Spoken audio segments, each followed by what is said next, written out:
Welcome to Session 2, Decimal Place Value and Equivalent Forms.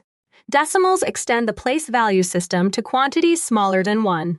In this lesson, you will read decimals precisely, connect decimals to fractions and expanded form, use trailing zeros correctly, and explain multiplication or division by powers of 10 as a change in digit value. Begin at the ones place, immediately left of the decimal point. Moving right gives tenths, hundredths, and thousandths. In 7.049, the 0 holds the tenths position, the 4 is in the hundredths position, and the 9 is in the thousandths position. Therefore, the digit 4 has a value of 4 hundredths, or 0.04. Consider 0.407. The 4 contributes 4 tenths, the 0 contributes 0 hundredths. The 7 contributes 7 thousandths. Expanded form is 0.4 plus 0.007.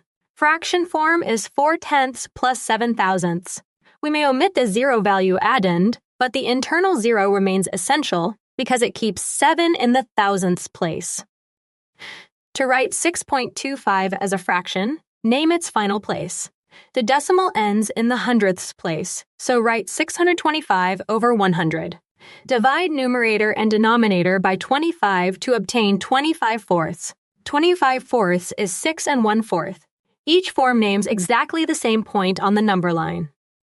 Trailing zeros do not change a decimal, so 3.5 equals 3.50. Internal zeros do change position. 0.06 is 6 hundredths, not 6 tenths. For 0.08, 4 times 100, each digit becomes 100 times as valuable. The 8 moves from hundredths to ones, and the 4 moves from thousandths to tenths. The result is 8.4. Decimals carry practical precision. A price of $3.50 uses the trailing 0 to show cents.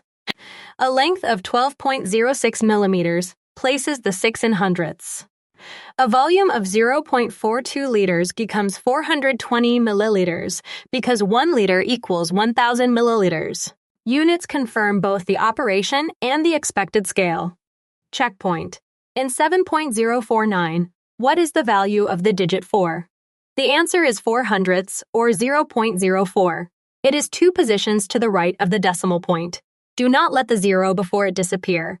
That 0 is the placeholder that locates the 4 correctly. You now have a reliable decimal method. Anchor the number at ones, name each place to the right, preserve internal zeros, and use the final place to create fraction form. When scaling by powers of 10, track how digit values change and verify the direction with an estimate. Continue learning and practicing at bridge2exam.com.